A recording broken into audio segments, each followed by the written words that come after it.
This is Bill Tinglin with Tour for Tolerance, proud sponsor of this podcast series on the Holocaust. Get ready. This week we take another powerful deep dive into history's darkest hour. All right, so picture this. You're stuck in a Nazi death camp. Yeah. Every day you see people just disappearing, murdered, worked to death, just gone. Right. Hope feels like a distant memory. Ugh.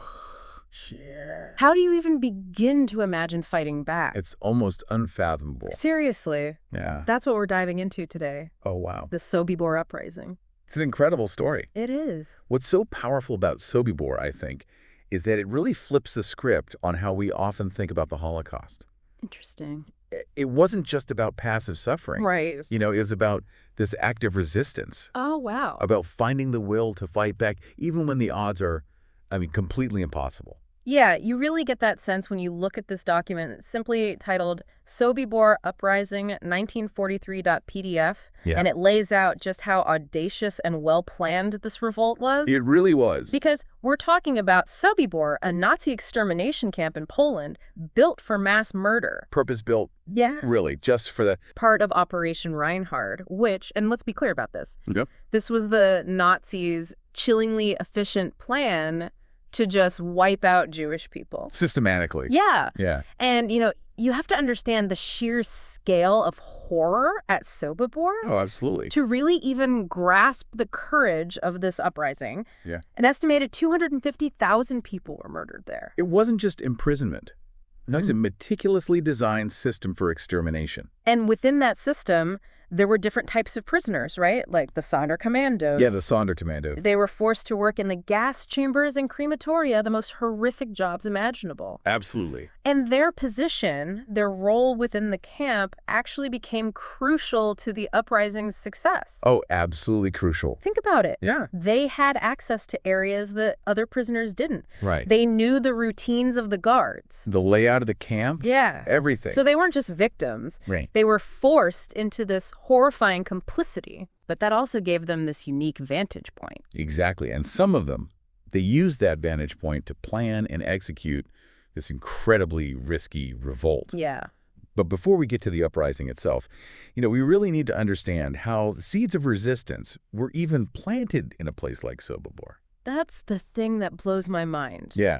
It's hard to imagine finding hope in that kind of environment. Right. Was it just sheer desperation? Well, desperation definitely played a part. Sure. But it was more than that, Okay. Whispers of the Allied forces' advances Uh-huh. and the destruction of other camps started filtering in. Really? It was like a tiny spark in the darkness. So that glimmer of hope, the idea that the Nazi regime might actually be vulnerable, Yeah. that was enough to make people consider fighting back. For some, yes. Wow. And two figures really emerge as the masterminds of the Sobibor Uprising. Okay. Alexander Pechersky, a Soviet Jewish POW with military experience, Wow. and Leon Feldhendler, who had experience leading a Jewish council before his capture. So we've got a military strategist and a community leader. Exactly. An unlikely but powerful combination. Absolutely. But how on earth did they even start organizing an uprising in Sobibor? I mean, they're surrounded by guards under constant surveillance. Right. It seems impossible. Well, that's where the brilliance of their plan comes in. Okay. And to appreciate that, we need to understand a little bit the psychology of the Nazis at the time. Okay. They believed their own propaganda, Oh, I bet. that they were dealing with a subhuman, defeated population. Wow. They massively underestimated the will of their prisoners to fight back. So they had this element of surprise. They did, yeah. But what was the actual plan? Well, it was bold, to say the least. bet. The idea was to eliminate the SS officers, the leadership of the camp, Okay. one by one. Wow. Not in a chaotic free-for-all, Right. but strategically, quietly, using lures and diversions. So they were going to take down the head of the snake before the body even knew what was happening? Exactly. And they'd use whatever they could, Yeah. smuggle tools, their bare hands, to subdue the officers, get their weapons, Okay. and then initiate a coordinated mass breakout. But even if they managed to pull that off, wouldn't they still be outnumbered by the guards? Oh, of course. Yeah. But remember, they were fighting for their lives. Of course. They were fueled by a level of desperation and rage that the Nazis just didn't anticipate. Right. They knew that speed and surprise were their only advantages. Okay, so they had a plan, a desperate but brilliant plan. Yeah. But how did they even begin to organize hundreds of people in this environment? Right. I mean, one whisper in the wrong ear, one slip up, and the whole thing falls apart. You're absolutely right. Yeah. Secrecy was paramount. Yeah. The risks were enormous. Huge. And that's where Pechersky's military discipline and Feldhendler's ability to organize and inspire really came into play. Okay. They had to compartmentalize the plan, recruit trusted individuals from different work details, and rely on a complex web of covert communication. This is incredible. Yeah. We're talking about organizing a military operation under the noses of the most ruthless regime in history. It really is. It boggles the mind. It does. And it all culminated in a single day that would forever change the narrative of Sobibor. It would. Okay, so the plan is in place, the tension is building. Oh, yeah. But how did they pull it off? What actually happened on the day of the uprising? I can't wait to hear this part of the story. Oh, yeah. Yeah. It's incredible. Yeah. Okay, so paint me a picture. Wow. It's the day of the uprising. Uh-huh. What's the atmosphere like in the camp? Just imagine the tension. Yeah. It's October 14th, 1943. Okay. On the surface, it's just another day at Sobibor. Right. Prisoners going about their forced labor. The guards are doing their rounds. Mm-hmm. But beneath that facade, Mm-hmm. there's this current of anticipation, fear, resolve. Wow. This meticulously crafted plan about to be set in motion. I bet you could cut the tension with a knife. Absolutely. Wow. And then the plan starts to unfold. Right. Prisoners, under the guise of normal camp activities, Right. begin luring SS officers into workshops, secluded areas, even their own quarters. So it's not this big chaotic charge, it's a series of targeted, almost silent takedowns. Exactly. Wow. And remember, these prisoners are working with whatever they can get their hands on. Yeah. Smuggled tools, sharpened pieces of metal, even their bare hands. That's hard to even imagine. They're fueled by this kind of desperation and fury that the Nazis just did not see coming. It's almost like a scene from a movie. Yeah. This quiet, calculated dismantling of the camp's power structure from within. And it works. Wow. One by one, key SS personnel are eliminated. Yeah. Their weapons are collected, passed along to those waiting for the signal. I'm on the edge of my seat here. Yeah. What happens next? Around 4 p.m., Pechersky gives the signal. Oh, wow. It's chaos. Yeah. Organized chaos. Right. Prisoners storm the main gate. They're cutting the phone lines, attacking the remaining guards. And remember the Sonderkommandos. Yeah. They're right in the thick of it, using their knowledge of the camp's layout and routines to their advantage. Wow. It's hard to fathom the sheer adrenaline, the determination that must have been coursing through the camp at that moment. I know. Everything hinges on this. It's incredible. Absolutely. Think about it. These prisoners, stripped of their humanity, starved, tortured, witnessed the worst of humanity, are suddenly fighting back with a ferocity that catches the Nazis completely off guard. It's incredible. It's a testament to the power of the human spirit to resist, Yeah, even when faced with unimaginable evil. it really is. But I know the story doesn't end there. Right. The document mentions around 300 prisoners escaping. Yeah. Was everyone successful? Tragically, no. Oh, no. Sobibor was surrounded by minefields, Really? a cruel and Huh. calculated barrier Oh, gosh. designed to prevent exactly this kind of escape. Wow. Many prisoners were killed trying to navigate those minefields. Oh, that's awful. Others were hunted down and killed in the surrounding forests Oh, my gosh. by the Nazis, desperate to recapture their escaped prisoners. It's heartbreaking to think that even after surviving the uprising, I know. so many perished. Yeah. They fought so hard for freedom, only to be met with more violence and death. It's a stark reminder of the brutality they were up against.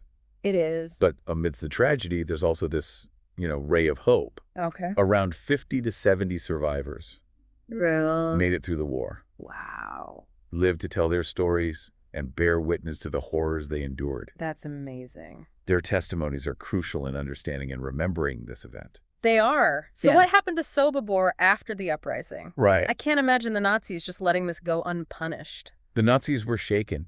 Oh, yeah. The Sobibor Uprising wasn't just an embarrassment. No. It was a symbol of their vulnerability, Right. a crack in the facade of their, invincible regime. They couldn't afford to let that stand, could they? Exactly. They decided to shut down Sobibor entirely. Wow. Not just abandon it, but dismantle it. Really? They bulldozed the buildings, plowed over the ground, even planted trees, Wow. desperately trying to erase the evidence of their crimes. Yeah. And, more importantly, the evidence of their prisoners' resistance. It's chilling. It is. How they tried to just erase history, to pretend Sobibor never happened. Yeah. But of course, they couldn't erase the truth. Right. The Sobibor Uprising had a profound impact, didn't it? It did, absolutely. What kind of impact did it have? Well, for the Nazis, it was a psychological blow, Yeah. It shattered this illusion of their complete control. Yeah. Here were these prisoners, the people they viewed as subhuman, Right. rising up and challenging their authority. It must have been a huge shock to their system. It was. Wow. And the impact extended far beyond Sobibor, Okay. News of the uprising spread to other camps, Wow. inspiring hope and resistance in those who thought they were utterly powerless. So the Sobibor Uprising wasn't just about the escape of a few hundred people. No. It was a spark that ignited this spirit of defiance across the entire Nazi camp system. Exactly. That's incredible. It proved that resistance was possible, even in the most hopeless of circumstances. Wow. And that had a ripple effect. Yeah. We know of at least one other confirmed uprising that was directly inspired by Sobibor. Real. The revolt at Treblinka, another extermination camp in Poland. Wow. So the legacy of Sobibor wasn't just about one camp. Right. It was about this wave of resistance that spread throughout the Nazi system. Absolutely. It's a testament to the power of hope and the human will to fight for freedom. Yeah. And, it's important to remember that the impact of the Sobibor Uprising wasn't just, limited to the camps themselves. Right. It really forced the world to confront the reality of what was happening. Yeah. It challenged the narrative that was being pushed, even by some Allied powers. Really? Oh, yeah, that the Jews were simply victims, that they weren't fighting back. So this wasn't just about physical resistance. It was about challenging the whole perception of the Holocaust itself. Precisely. Wow. It forced people to see the Jews as individuals with agency, Yeah, as people willing to fight for their lives and their dignity. absolutely. And that shift in perception, however small, Yeah. had a profound impact on how the Holocaust was understood, both during the war and in the years that followed. It makes you think about the power of a single story. Yeah. A single act of defiance to change the narrative, Right. to challenge these preconceived notions. Exactly. It's a reminder that even in the darkest of times, individual acts of courage can have far-reaching consequences. Absolutely. It's true. And the Sobibor Uprising is a perfect example of that. Yeah, It's a story that needs to be told not just as a historical event, right. but as a testament to the human spirit's ability to resist, even in the face of unimaginable evil. It's a story that also forces us to confront some uncomfortable questions too, doesn't it? Like, how would we react in a situation like that? Right. Would we have the courage to fight back, Yeah. to stand up for what's right, even when it seems like all hope is lost? Those are questions worth pondering, They are. because the lessons of Sobibor are not confined to the past. Right. They have a direct relevance to our world today. In what? Well, we still live in a world where oppression exists, Yeah, where injustice thrives. that's true. And the Sobibor Uprising reminds us that silence and inaction are not options. Wow. It's a call to be vigilant, Yeah. to recognize the signs of tyranny, Right. and to have the courage to speak out against it. So it's not just about remembering the past. No, It's about applying the lessons of the past to the present. absolutely. It's about finding the strength to resist injustice in all its forms. Exactly. Wow. And that's the most powerful legacy of the Sobibor Uprising. Yeah. It's a reminder that even in the darkest of times, hope can exist. Yeah. Resistance is possible, and the human spirit can prevail. This has been an incredibly powerful deep dive And into a story that honestly I didn't know enough about. yeah, The Sobibor Uprising, a testament to human resilience and the fight for freedom against truly unimaginable odds.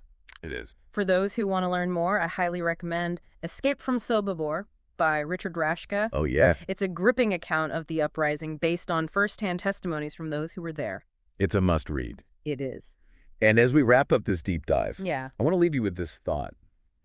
How can we apply the lessons of the Sobibor Uprising to the challenges we face in our world today? Yeah. How can we be more aware of injustice, Right. more willing to speak out against it, Yeah. and more committed to building a world where such horrors never happen again? It's a question worth asking ourselves, Yeah, and one that I hope will stay with our listeners long after this deep dive ends. me too. Until next time, keep exploring, keep questioning, and never forget the power of the human spirit to resist, even in the face of the most unimaginable darkness.